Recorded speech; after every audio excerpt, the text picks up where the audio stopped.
Maka pada tahun 1988 tertubuhlah Al-Qaeda. Tertubuhlah Al-Qaeda. Nampak tak? Iraq, Iran habis 1988, nak kena ada perang lagi. Tapi perang kita bukan sama-sama dia. Kita nak bantai orang Islam. Maka 1988 dia bentuk satu. Dia disebut Al-Qaeda. Al-Qaeda ni apa? Saya ada seorang, dia siapa?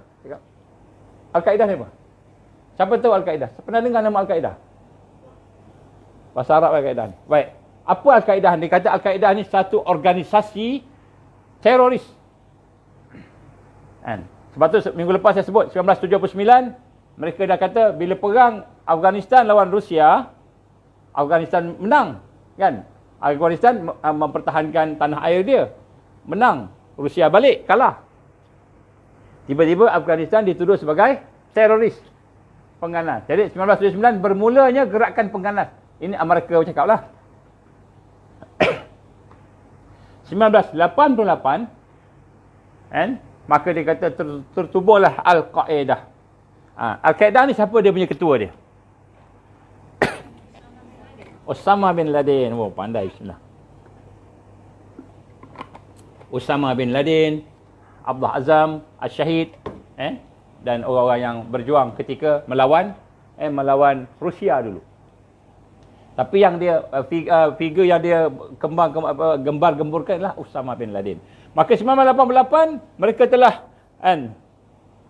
buat Osama bin menjadikan Al-Qaeda. Al-Qaeda ni apa? Baik, saya tanya dengan kawan-kawan yang Afghanistan. Pada masa itu ada belajar di universiti di UAE. Saya UAE mengajar hijab. Saya kawan-kawan dari ramai UAE. Ada sebagainya belajar di UAE daripada Afghanistan. Sebagainya ada juga. Ada juga ketika belajar di luar negara dulu saya berjumpa dengan kawan-kawan. Saya tanya Al-Qaeda ni apa? Kita nak tahu juga Al-Qaeda ni apa. Apa dia kata Al-Qaeda ni? Apa dia? Agaknya apa? Siapa betul saya bagi buku satu. Buku mahal ni. Saya bagi buku satu, saya betul. Ni buku apa ni? Tak ada orang punya. Siapa tahu Al-Qaeda ni apa? Asal daripada mana dia ambil perkataan Al-Qaeda? Hanya orang Afghanistan je yang tahu. Sebab tu saya baru berani nak bagi buku.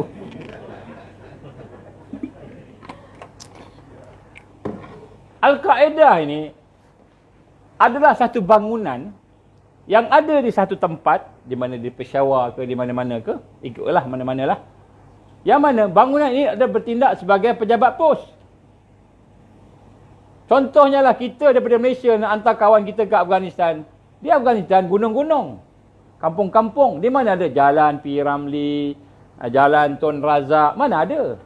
Rumah nombor 1 jalan Tun Razak, mana ada?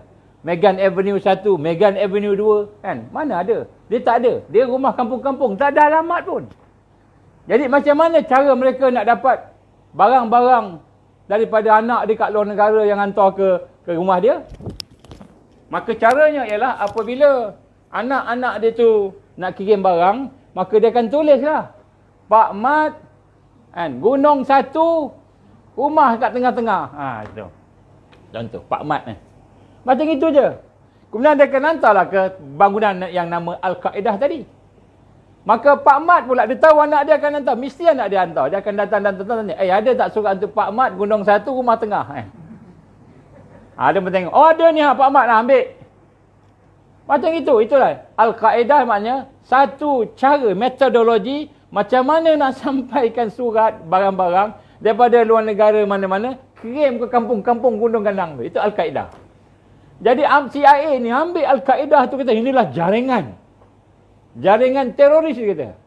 Jaringan pengganas dia kata. Sebab apa? Inilah jaringan dia kata, jaringan. Padahal itu tempat pejabat pos nak bagi. Dia tak ada jalan macam kita jalan-jalan. Tuan-tuan pernah pergi Pakistan, pernah pergi Afghanistan. Kalau kita pernah pergi, saya pernah pergi di Pakistan, di sepadan-sepadan ketika masa gempa bumi. Kami pergi masa itu bersama dengan tentera kita lah. Untuk bantu smart team benda tu, nak ada gempa bumi di Battleground, di banyak tempat lah. Rumah dia macam, rumah kampung kita pun kadang-kadang tak ada nombor kan, betul? Rumah kampung kita. Apa lagi rumah kat gunung-gunung, lagi tak ada. Jadi itu namanya Al-Qaeda. Jadi digunakan Itulah satu-satunya cara yang moden sikit nak kata jaringan-jaringan ni. Inilah kata CIA, inilah jaringan Al-Qaeda, satu gerakan pengganas antarabangsa yang boleh meletupkan World Trade Center. World Trade Center peristiwa 9/11, Al-Qaeda yang bom tu. Bayangkan orang nak cari surat pun susah. Nak hantar surat pun susah. Itulah dia kata jaringan terbaik. Nampak? Kena tipu ya kita. Jadi pada 1988 tiba-tiba kata mereka tertubuhnya jaringan pengganas disebut Al-Qaeda. 1988. Ni sejarahnya orang tak pernah cakap ni. Ini saya rasa tak pernah orang sebut kat mana-mana ni. Sebab saya seorang yang tahu Al-Qaeda tu kan. Saya tahu pun sebab ada kawan Afghanistan. Dia pernah jadi menteri. Suatu ketika dia pernah jadi menteri sekejap. Dia cerita, kaedah ni gini dia kata. Semua penipuan daripada CIA. Okey, tengok 1988, 1989 Rusia dengan Iran buat satu perjanjian dan hubungan rasmi, dan kemudian 1991 habis peperangan Afghanistan. 1992 tengok 1991 habis perang Iran-Iraq, perang Afghanistan habis 1991. Saya silap tadi bukan 1989, 1991. Kemudian lepas tu 1992 deklarasi Agenda 21.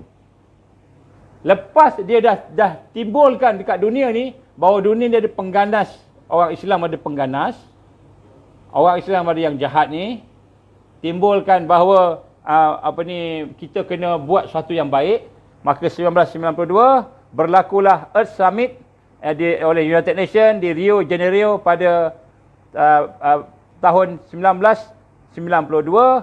Perancangan dia untuk melaksanakan Agenda 21, iaitu yang telah dirancang pada tahun 1930, 2030.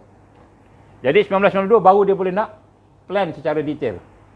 Maka pada masa itulah kita lihat kalau perancangan 50 tahun 1992, 2022. Maka 2022 ni akan berlaku sesuatu yang besar. 100 tahun. 50 tahun. 1992. Ada soalan? Boleh lagi ke nak rehat dengan minum-minum dulu ke? Boleh ini semua pejuang-pejuang Melaka Baik, jadi agenda bermula diisytiharkan. Kenapa diisytiharkan agenda tu? Yang pertama, setelah dia yakin bahawa tidak ada yang boleh nak melawan dia, menentang dia. Bentuk-bentuk brainwashing, dan kemudian merupakan tempat yang dia akan menceritakan dia punya tu secara tersirat. Secara tersirat. Baik, tuan-tuan dan puan, kalau nak tengok Agenda 21, bila kita tengok Agenda 21, semuanya okey, best, tak ada apa-apa pun. Hanya setelah kita faham Agenda 21 dibuat oleh Club of Rome, yang belakangnya ada Rothschild, Rockefeller, Henry Kissinger, yang belakangnya ada Zionis, yang belakangnya ada komunis, baru kita nampak Agenda 21 ni sebenarnya ada tersirat. Kalau kita tengok Agenda 21, kita ingat daripada United Nations yang cantik, yang indah tadi. Nampak United Nations ni, kehimpunan ini dia yang buat, maka kita akan rasa baik sangka dengan Agenda 21. Tapi kalau kita tahu Agenda 21 ni daripada Club of Rome, daripada CFR, daripada elite group, maka tentulah yang dibuat mesti ada sesuatu yang dia nak.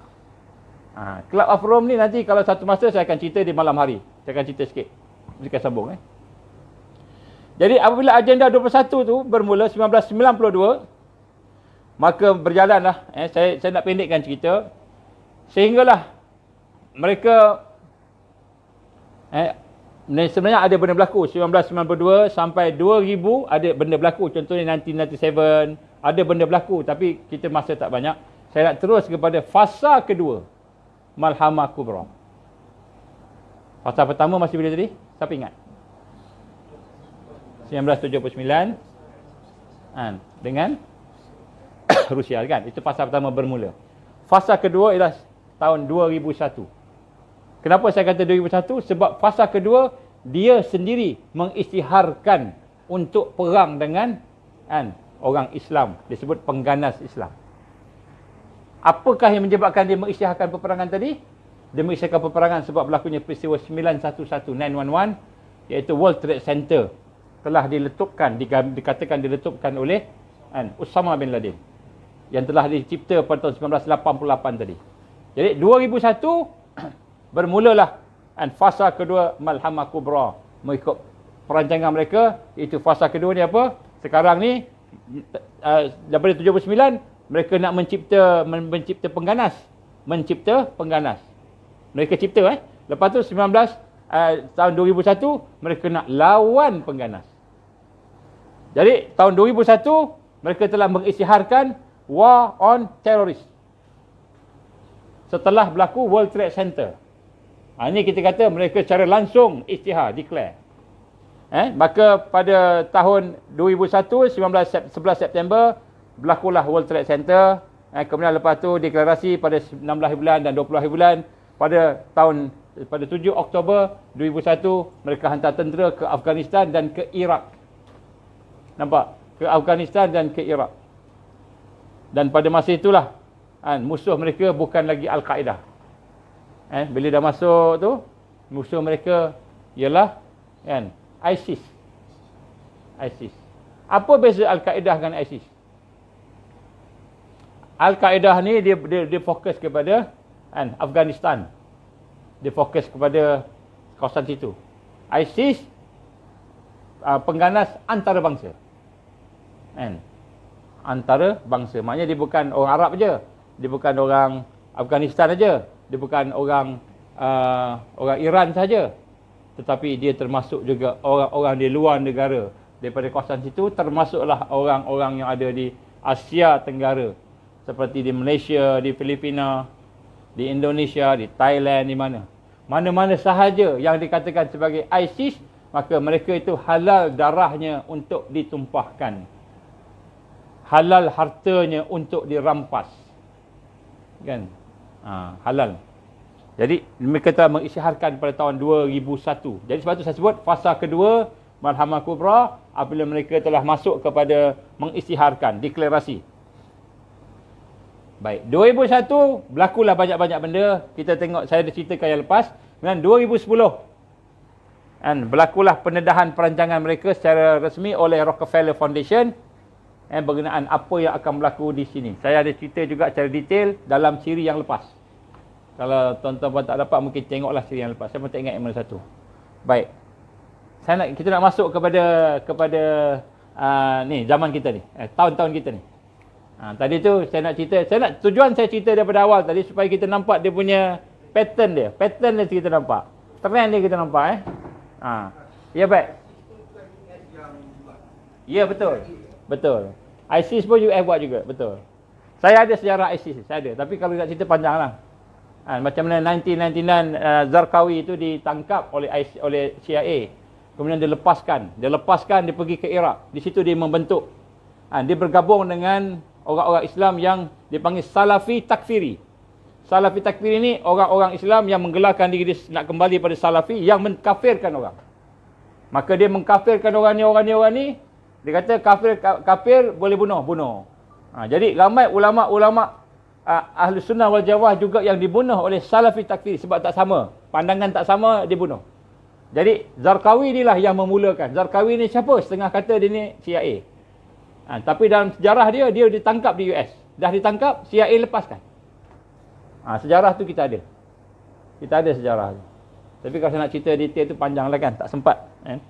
Dia cukuplah saya kata ISIS telah ditubuhkan oleh Amerika. Secara ISIS ni apa? Secara ringkas, ISIS ni sebenarnya hakikat dia tu ialah missionary. Apa missionary ni? Tentera upahan. Dia telah ada lama dah di Yaman, dia ada, banyak ada. Kawan-kawan di Yaman sebut, dia orang ni dah lama dah ada. Dia tentera upahan. Dibayar gaji, dibayar mahal dengan US dollar untuk nak letupkan sana, letupkan sini, perang sana, perang sini. Dia macam tentera upahan. Jadi peperangan-peperangan selepas 2001 ni banyak peperangan missionary. Peperangan tentera upahan. Mula daripada 2001. Sebab, kenapa dia kena ada tentera upahan? Sebab dia nak seruang Islam, mana Islam nak perang? Kan?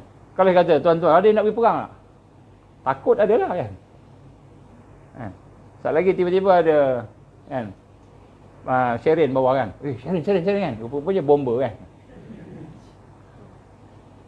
Kita dengar pun dah berdebar-debar kan.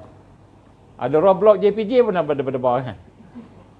Belum lagi sufi kan. Orang Islam tak nak perang, memang tak suka perang. Orang Islam tak suka perang, bukan tak suka sebab dia pendamai, tak, memang penakut. Orang Islam yang tidak ada iman lah. Kalau orang Islam ada iman, insya-Allah lah dia boleh pertahankan diri dia kan. Jadi majoriti umat Islam dia iman dia lemah. Kan? Sembahyang pun tak khusyuk kan. Baca Quran pun masa nak mati je. Kan? Orang bacakan untuk dia kan. Ni majoriti kan. Bukan kat sini lah majoriti tempat tuan kan. Baik, jadi nak sebut sini orang Islam lemah. Sebab tu dia terpaksa upah missionary untuk mengerjakan the so-called jihad. Jadi adalah pula di kalangan anak-anak muda kita, di kalangan orang-orang ni yang terpengaruh dengan tu, dia pun join sekali lah. Ada yang terpengaruh, ada yang tu. Dan akhirnya mereka mencipta Arab Spring tahun 2011 kan. Arab Spring. Jadi mereka buat tu sehingga akhirnya ada pula peperangan Syria sebagainya. Ada orang kampung terpaksa bangkit lah. Orang kampung tak pertahankan dia punya kampung dia di sana lah, di Syria sana kan.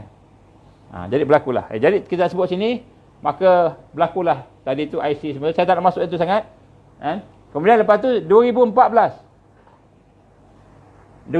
ni kalau kita ingat 100 tahun sebelumnya apa jadi? 1914 apa jadi? World War I. So 1914 World War I, 100 tahun 2014. 2014 ni apa jadi?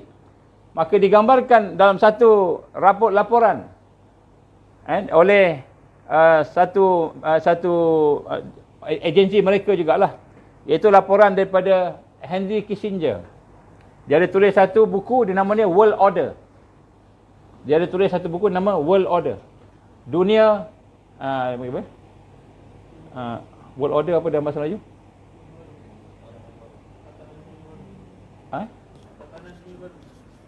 Apa? New World Order tantangan.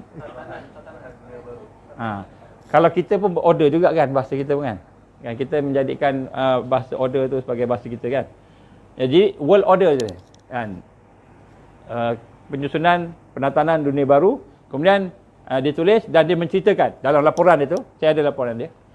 Dia kata apa? Dia kata kami telah revisit 100 years plan. Tapi tak sebutlah 100 years plan, saya yang sebut. Dia kata tentang bagaimana apa yang kita perlu buat sekarang. Laporan dia ada dia punya analisa dia. Ni analisis Maka 2014 dia pun cakap dia buat benda-benda yang baru pada masa itu, dan dia pun mengatakan bagaimana kita kena buat hubungan dengan China macam mana, hubungan Iran macam mana dan sebagainya lah. Baik, 2014 100 tahun. 2017 minta maaf. 2014 Bill Gates declare di dalam satu ucapan dia TED. Ucapan dia apa? Dia kata kita ni threat kita, ancaman kita bukan lagi nuclear war, dia kata. Ancaman kita ialah kan biological weapon atau biological terrorism, iaitu keganasan dalam bentuk biologi. Dia telah menyebut pada tahun 2015 dalam dia punya ni, dan dia menggambarkan akan berlaku satu serangan virus yang menjadi pandemik dan kita akan semua tak bersedia, dan kemudian kita akan perlukan vaksin, dan vaksin akan jadi benda yang paling utama.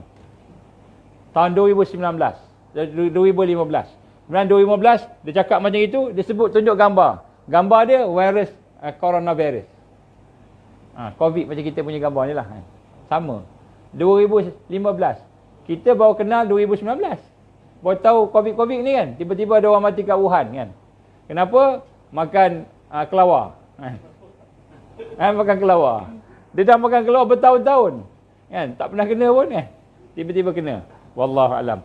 Jadi 2017 kan, lepas daripada tu 2015, 2016 pun ada benda, banyak sangat benda berlaku. 2017 kan, Trump telah membuat satu deklarasi, iaitu dia kata apa? Jerusalem adalah merupakan capital city kepada Yahudi. Capital city Yahudi. Maksudnya Jerusalem ni adalah bandar Yahudi selama-lamanya. Kalau kita ingat 2017 deklarasi tu oleh Trump tu 1917 ada berlaku. Siapa ingat? 2017 deklarasi Trump ke atas Jerusalem. 1917 apa jadi? 100 tahun. Balfour. Nampak tak? 100 tahun. Yang 1917 deklarasi, 2017 pun deklarasi juga. Peristiwa penting pada masa tu. Jadi ada lagi orang cakap bukan perkataan jahat. Terlalu banyak bukti-bukti menunjukkan mereka merancang dan tersusun. Jadi yang cakap perkataan jahat ni ada berlaku, sedang berlaku dan tidak henti-henti, bukan saya, iaitu Allah Subhanahu Wa Taala sendiri firman kepada kita. Ajar pada kita, kamu kena hati-hati, kamu ada musuh. Kamu kena hati-hati, kalau tak kamu kena tipu. Kamu akan kena lenyek macam itu je. Kan? Baik, jadi kemudian pada tahun 2019 pandemik COVID-19. 2019. Kita dah dengar cerita lah. Yang ni kita dah tahulah. Kita masih hidup dan kita dah besar kan. Dah lahir kan. Pakai mask kan. Ni pakai mask kan. Tuan-tuan perempuan kena tolong. Ini pun kena tolong. Tolong apa? Kita nak menyebarkan fakta dan kebenaran kepada seluruh rakyat Malaysia tentang COVID-19 ni. Apa dia? Kita nak sebarkan lah. Kenapa? Supaya kita tahu COVID-19 ni. Supaya kita faham lah. Kan? Macam mana nak jaga diri kita sendiri kan? Daripada virus ni. Kan? Baik. Kemudian pada tahun 2019 ni berlakulah 2020 ni tahun ni bulan Januari telah ada satu perjumpaan yang penting, sangat penting, iaitu dibuat oleh World Economic Forum WEF di Davos. Balik ni cuba tengok World Economic Forum Davos. DAVOS. Dengar apa dia cakap. Apa yang dia cakap bukan plan tetapi apa yang dia nak buat. Ataupun bukan ramalan tetapi apa yang dia akan buat. Dan apa yang akan buat tu sama dengan apa yang Rasul SAW telah bersabda 1400 tahun yang lepas. Baik, saya akan dedahkan sikit. Kemudian saya baca dulu sikit lah tentang perancangan ni. Lepas tu kita tengok apa dia rencana. 2021. Sekejap ada orang telefon. Dalam program. Ya, hello. Ya. Ya, saya tengah kuliah. Boleh naik terus. Baik. Jadi pada tahun 2021 mereka rancang, pembinaan Haikal Sulaiman. Ni paling besar. Ini mereka rancang. Belum berlaku ni. Ini bukan ramalan. Ini saya sebut cerita perancangan mereka. So saya bukan cocok logi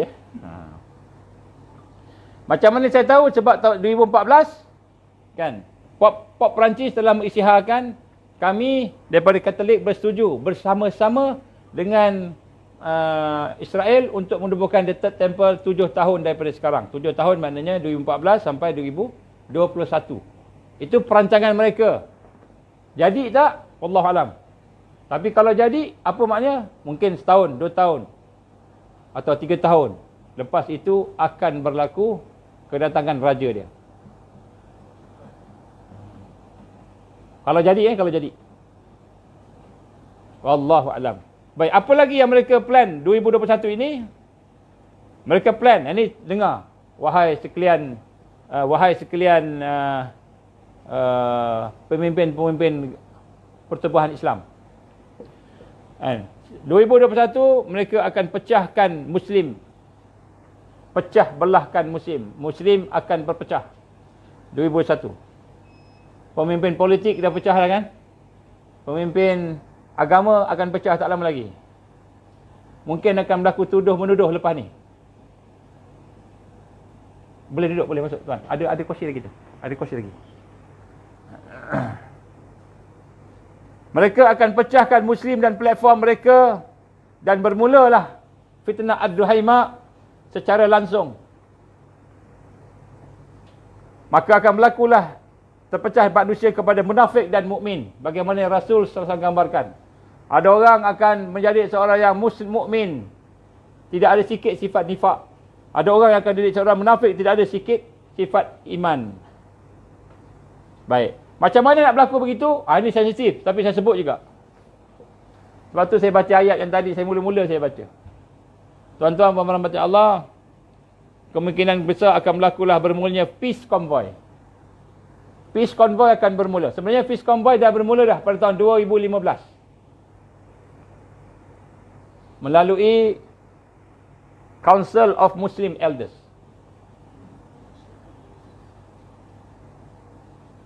Council of Muslim Elders. Dia akan buat satu konvoi. Konvoi disebut peace convoy. Saya terpaksa sebut tuan-tuan, walaupun dia agak sensitif. Saya kena sebut sebab saya nak dedahkan apa yang Allah suruh dedahkan. Masa peace convoy ini, sehingga mereka proses hanya platform yang diiktiraf saja yang boleh cakap pasal Islam. Lepas ni mungkin nak cakap pasal Islam tak boleh dah. Cakap pasal Dajjal mungkin tak boleh dah. Sebab apa? Sebab dah tak boleh. Cakap dia tangkap. Wallahu a'lam. Saya tak tahu ini perancangan mereka. Saya agak akan jadi macam tu. Wallahu a'lam.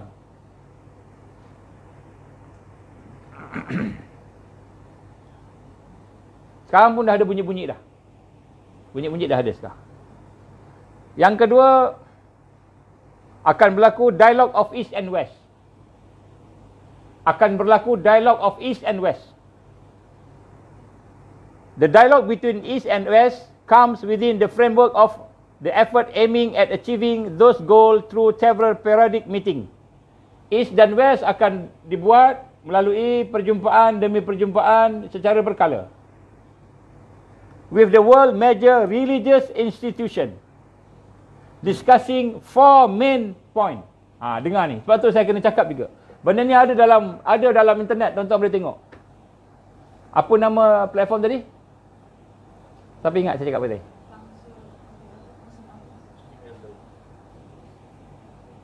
Oh, sensitif. Muslim and Council of Muslim Elders. Okey, ni dalam dia ada. Ni benda akan berlaku. Dia cakap dia akan buat. Tak apalah, kita cerita je apa yang dia buat, ya. Ada 4 perkara yang akan dibincangkan di dalam perkara ini, iaitu ini yang peace convoy dengan orang Islam dan juga orang bukan Islam, tetapi dialogue of East and West dengan orang Islam dan orang bukan Islam juga. Maksudnya ketua-ketua agama lah, ketua-ketua agama. Saya pernah cerita pasal One World Religion, memang jadi viral. One World Religion ni terus dia kata saya ni sesat. Bukan sesat, tak sebab sesat, sebab apa? Fitnah. Saya memfitnah. Saya tak fitnah tuan-tuan. Saya cakap apa yang betul saja dan saya tak pernah cakap nama pun. Ada saya sebut nama tak? Tak ada. Saya tak pernah sebut nama. Dia kata saya fitnah orang sekian. Saya tak pernah sebut nama. Saya cuma cakap platform sahaja. Platform One World Religion. The dialogue between East and West akan berbincang di sekitar 4 perkara. 4 perkara penting. Nombor 1, tuan-tuan nilai sendiri. Kalau tak boleh nilai, boleh tanya bila dah kamera tutup. Nombor 1, dia kata religious pluralism. Religious pluralism and freedom of belief. Jadi, idea yang pertama yang dia nak promotekan ialah pluralism. Nombor 1. Dan freedom of belief. Kebebasan untuk beriman. Kebebasan untuk percaya kepada satu agama. Jadi tuan-tuan nak anak-anak tuan-tuan jadi agama apa pun tak apa. Yang penting agama. Jangan tak ada agama. Sebab dalam perlembagaan negara, kepercayaan kepada Tuhan. Kan? Asal dari Tuhan cukuplah. Itu lebih kurang lah. Lebih kurang lah. Jadi, religious pluralism, apa maksud pluralism? Saya pernah cerita dah. Maknanya kesamarataan agama. Agama sama. Okey. Agama sama dari sudut apa? Mungkin agama Islam tidak mengharamkan mencuri. Maka agama Kristian pun mengharamkan mencuri. Sama tak? Sama tak? Sama dari sudut tak mencuri, tapi tak sama dari sudut kebenaran, al-haq. Islam mengajar tidak mencuri kerana atas dasar mentauhidkan Allah. Kristian mengajar tidak mencuri atas dasar Trinity. Ada 3 Tuhan kat situ. Sama tak? Tak sama. Jadi dia ada kebaikan, ada kebaikan, tapi ada kebenaran tidak ada kebenaran. Al-haqqu min rabbik. Kebenaran daripada Allah. Kebenaran daripada Allah. Jadi maknanya bila dia nak samakan kesamaratan agama ni disebut pluralism. Jadi akhirnya semua agama sama, maka tidak ada agama yang lebih tinggi daripada the truth, kebenaran. Kebenaran ni apa? Kebenaran ni al-haq kita lah patutnya kebenarannya. Al-Islamu ya'lu wa la yu'la alaih patutnya. Tetapi sekarang ni agama dah sama, kebenaran tu apa? Lucifer. Kebenaran tu adalah iblis. Itulah dia punya akhir ke arah situ. Bila sampai 20-30 besok dia cakap kebenarannya Lucifer. Masa tu kita dah makan pun dia bagi kita makan. Minum pun kita dapat minum daripada dia. Duit pun kita dapat daripada dia. Nak cakap, tak. Tak, bukan Lucifer. Bukan Lucifer. Tak. Siapa bagi engkau rezeki nak makan ni? 20-30 semua dia bagi. Ini perancangan dia. Perancangan dia. Wa makaru wa makarallah. Wallahu khairul makirin. Mereka rancang. Allah pun rancang juga. Dan Allah perancang yang maha hebat. Jangan takut, jangan bimbang. Saya cuma sebut apa dia punya agenda dia. Saya sebut agenda dia ni. Supaya kita tidak tertipu.